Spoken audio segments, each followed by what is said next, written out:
మతానికంటే భారతీయతే ప్రధానం. మౌలానా అబుల్ కలాం ఆజాద్ సందేశం నేటికీ ప్రతిధ్వనిస్తుంది. భారత స్వాతంత్ర సమరంలో ప్రముఖ నాయకుడు, పండితుడు మౌలానా అబుల్ కలాం ఆజాద్ చెప్పిన మాట ప్రతి భారతీయుడు, హిందువు అయినా ముస్లిం అయినా ముందుగా భారతీయుడే అనే మాటలు ఇప్పటికీ భారత జాతీయతపై జరుగుతున్న చర్చలకు దిశానిర్దేశకంగా నిలుస్తున్నాయి.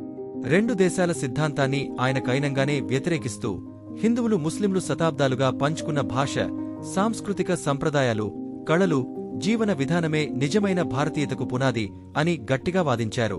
మతపరమైన గుర్తింపు వ్యక్తిగతమైనదే అయినప్పటికీ దానిపైన ఒక సామూహిక జాతీయత ఉండాలని ఆయన పేర్కొన్నారు. ఇస్లాం సహా అన్ని మతాల మూలసారాంశంలో న్యాయం, కరుణ, ధర్మమున్నాయని ఆయన దేశ ప్రజలకు సందేశం ఇచ్చారు. భావజాలం, మతాచారాలు భిన్నంగా ఉన్న ఆధ్యాత్మిక తాత్పర్యం మానవ సమైక్యతను ప్రోత్సహిస్తుందని ఖురాన్ ఆధారంగా ఆయన వివరణ చేశారు. విభజన సమయంలో కూడా ఆజాద్ ఐక్య భారతదేశానికే మద్దతుగా నిలిచారు.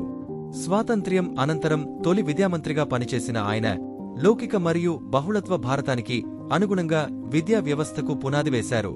ఐఐటీలు, యూనివర్సిటీ గ్రాంట్స్ కమిషన్, సాంస్కృతిక అకాడమీలు ఆయన దూరదృష్టికి నిదర్శనాలు. ప్రస్తుత కాలంలో పెరుగుతున్న మత ఆధారిత ద్వంద్వాలలో మౌలానా ఆజాద్ చెప్పిన సందేశం వైవిధ్యంలో ఐక్యత భారతదేశ భవిష్యత్తు కోసం కీలక మార్గదర్శకంగా నిలిచాయి. ఆయన వారసత్వం లౌకికత, సౌభ్రాతృత్వాన్ని, ప్రజాస్వామ్య విలువలను పునరుద్ధరించేందుకు స్ఫూర్తిగా నిలుస్తోంది.